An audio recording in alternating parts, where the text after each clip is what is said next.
Alright, January 5th, Monday, 2025. What we're going to do is try to attach this piece to here with a couple tack welds so that I can get this out of here, I think. Because I've got all these things to keep them square and everything else. So I think we're going to tack here, and then we'll see where I go from there. I think it's going to be easier on this side. This side was pretty gnarly, but I have a better feeling about that one. So the angle is 1/8 inch, so that's 125 thousandths times 2 is 250 inches per minute, and 250 would get us somewhere around 18 volts. I'm going to try. And then this is 090, so 90 thousandths times 2, because it's 030 wire. That's a formula the guy on the internet said. So 90 times 2 is 180 inches per minute, and 180 would be somewhere around 17 volts. So if I go between 180 and 250, yeah, so maybe 220. I'll go 220 and 18 volts. We'll try that. Alright. So what do we think? I started up on the vertical because that's the thicker, and I tried to bring the puddle down. This spot here I was getting in a corner. I couldn't get in there too well. So was that good? I don't know. We'll see if it holds, and I get the clamps off. Alright, let's have a look. So you can see I did a weld. Come here again. Okay, so you can see I did a weld. This here I was trying to stay up high in the thick metal and weave down, but I didn't make contact. So I made a second pass, and I took more time and made sure I was weaving down, and that sure looks like a whole lot better of a weld. I think I need to like go slower and relax, and I think maybe I need to turn the wire speed down to allow me to go slower but not to burn through and warp stuff. Maybe I'll try that. So what did I use? I used 18.9 volts, 224 inches per minute with 030 wire. Alright, so we did this weld. Let me get my pointer. Alright, so I did this weld and it stopped, so I had to start again. But I tried to focus on the thicker metal and then weave the puddle down, which seemed to work. I think it was going slow enough. We can see it actually starting to melt the angle iron. But I don't know. Those look like some of the better ones I've done.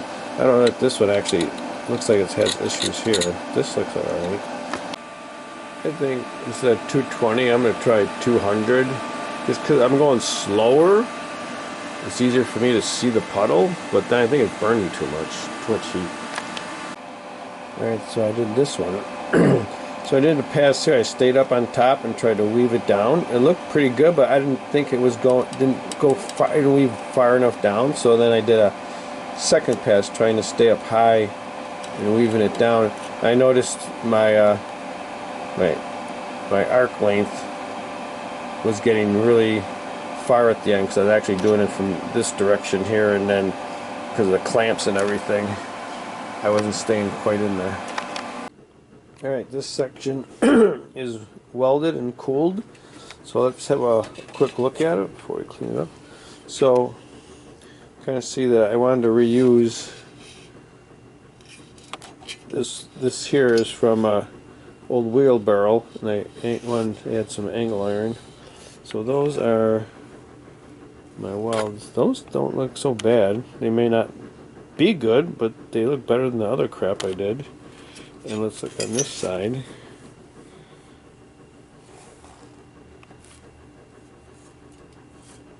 So we're going to clean these up. This side, I'm going to put this down, hang on. So this side, all this I can get, I'm pretty sure, with angle grinder. But on the other side, there's no way I'm getting an angle grinder in there. Someone recommended a Dremel, but I don't think a Dremel has enough poop to do that, but we're going to try it. Someone recommended a die grinder, which I do not have, so I'd have to purchase that. So I think I'm going to try cleaning it up with the Dremel. But yeah, my main welding is, you want good weld, but one of my big things was I didn't want the fixture to twist, warp, and distort. So let's have a look and see how well that objective was met. Alright, so this is perpendicular to that. I would say that's pretty good. So that didn't do this. This piece, and this piece are all in the same plane because there's no wiggle here. So that was on the same plane, which was necessary. And let's see how we're doing with this. And we wanted this to be perpendicular, and it looks like it stayed perpendicular. All right, so I realized it wasn't sheet metal, so there wasn't as much gnarly stuff happening. But I also don't know what the hell I'm doing, so I'm using like way the hell too much heat and not doing the right welds here and there. So I think we got the alignment to stay where we wanted it. The welds look crappy. Hopefully they'll hold. We're going to clean those up just so they're not medical emergencies waiting to happen. Yeah.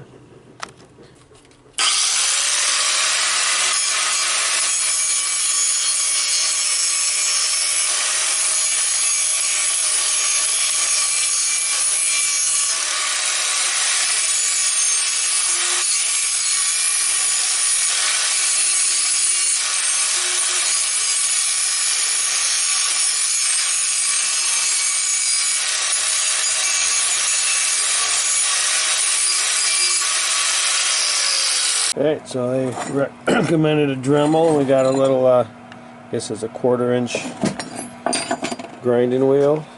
We did this side, and it's just cleaning stuff up that might catch skin and rip it open, and it's not making it a pretty weld for public appearances. Let's clean this one up.